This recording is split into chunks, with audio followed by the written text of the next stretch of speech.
అందరికీ నమస్కారం. నా పేరు కోటేశ్వరరావు, విశాఖపట్నం నుంచి. ఈరోజు జనవరి 3వ తారీఖు 2026.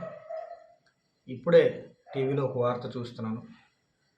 బంగ్లాదేశ్లో అల్లరి మూకల చేతుల్లో మరొక హిందూ బలి. గడిచిన వారం రోజుల్లో ఇది 4వ మరణం. బంగ్లాదేశ్లో హిందువులపై ప్రతిరోజు ఏదో ఒక చోట ఏదో ఒక విధంగా దాడులు జరుగుతూనే ఉన్నాయి. అది మన వరకు తెలిసింది ఒకటో రెండో తెలుస్తున్నాయి. అక్కడ ఉన్న హిందువులకి మనం ఇచ్చే భరోసా ఏంటి? అలాగే ప్రపంచవ్యాప్తంగా ఎక్కడైతే హిందువులు ఉన్నారో ఆ హిందువుల్ని కాపాడుకోవడం కోసం మనం చేయాల్సిన పని ఏంటి? మనం హిందువులుగా మనం చేయాల్సిన బాధ్యతలు ఏంటి? ప్రతి ఒక్కళ్ళు కూడా ఒక సామాజిక బాధ్యత ఉండాలి. ఆ సామాజిక బాధ్యత నిర్వర్తించడం కోసం కనీసం కొంత సమయాన్ని కేటాయించాలి. మనం ఇప్పుడు ప్రస్తుతానికి చూస్తున్నాం, ఈ గడిచిన 2-3 నెలల్లో వనభోజనాలు, ఇది మన కుల భోజనాలు, వీటన్నిటికీ వెళ్తున్నాం. తప్పులేదు, వెళ్ళాలి. కుల భోజనాలకు వెళ్తున్న సమయంలో, ఆ సందర్భంలో ఎవరైతే మన కులానికి సంబంధించింది బయటికి వెళ్ళిపోయిన వాళ్ళు ఎవరైతే ఉన్నారో వాళ్ళందరినీ తీసుకొచ్చి మళ్ళీ మన దాంట్లో కలుపుకోవాల్సిన బాధ్యత మన మీద ఉంది. ఎందుకు చెప్తున్నానంటే, మనం ఏదైతే కులం కార్డు పెట్టుకొని కొంతమంది ఈ హంగామా చేసి తిరుగుతున్నారో అసలు వాళ్ళు పూర్తిగా మతాన్నే దాటి బయటికి వెళ్ళిపోయి వేరే వేరే మతాల్లోకి వెళ్ళిపోతున్న తర్వాత కూడా వాళ్ళకి బీసీలు, ఎస్సీలు వీటి సర్టిఫికేట్ కోసం మాత్రం కులం కార్డు వాడుతున్నారు. అలాంటి చోట ఖచ్చితంగా ప్రతిఘటించాల్సిందే. అలాగే ప్రతి ఒక్క హిందువు ఎక్కడైనా సరే దేవాలయం మీద కానీ, హిందూ ధర్మం గురించి కానీ, సనాతన ధర్మం గురించి కానీ, లేదా మన దేవాలయ వ్యవస్థ గురించి కానీ, హిందూ దేవుళ్ళ గురించి కానీ ఎక్కడైనా ఏదైనా జరిగినప్పుడు ధైర్యంగా మాట్లాడి బయటకు వచ్చి దాన్ని ప్రతిఘటించడంలో ఎందుకు వెనకాడుతున్నారో అర్థం కాని పరిస్థితి.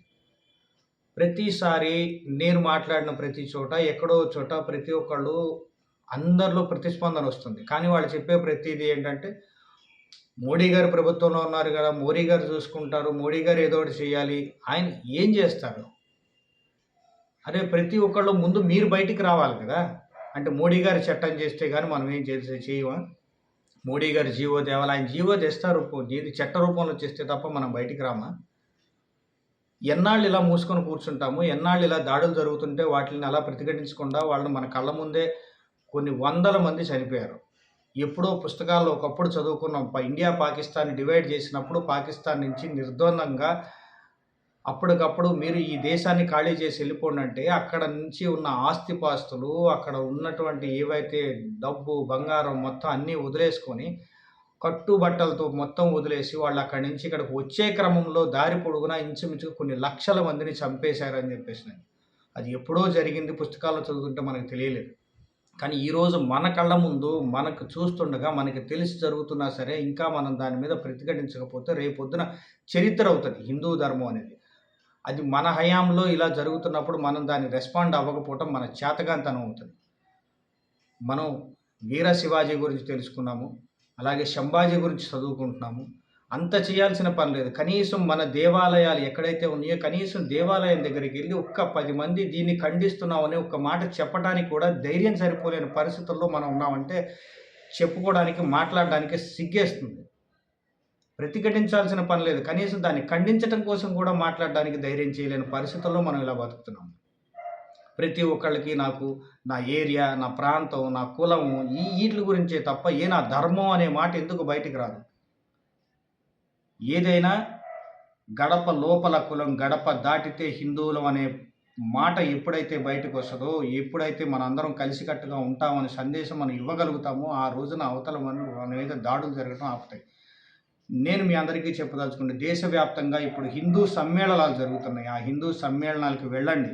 మీరేమీ చేయాల్సిన పని లేదు. సంఖ్యాబలం చూపించడం కోసం కనీసం ఆ హిందూ సమ్మేళనాలు ప్రతి ఆదివారం ఎక్కడో చోట జరుగుతున్నాయి. ఆ హిందూ సమ్మేళనాలకు వెళ్ళండి. దేవాలయాలకు పిల్లల్ని తీసుకెళ్ళండి. దేవాలయ వ్యవస్థను కాపాడండి. దేవాలయాల మీద ఎవరున్నా మాట్లాడిన ప్రతిఘటించండి. హిందువులపై దాడి జరిగితే బయటికి రండి. ఇదే విధంగా ఉంటే మన ధర్మం రేపొద్దున కాలగర్భంలో కలిసిపోయే పరిస్థితి వస్తుంది. ఫ్రెంచ్, డచ్ ఇలాంటి ఏదైతే చదువుకున్న రేపొద్దున హిందూ ధర్మం కూడా అలాంటి పరిస్థితి దయచేసి ఈ మన హయాంలో తీసుకొస్తున్నాం అంటే సిగ్గుతో చచ్చిపోవాల్సిన పరిస్థితి మాకండి. బయటికి వెళ్దాం, మాట్లాడదాం, ప్రతిఘటిద్దాం, ఆలోచించండి. ప్రతి ఒక్క హిందూకి ఇదే నా సందేశం.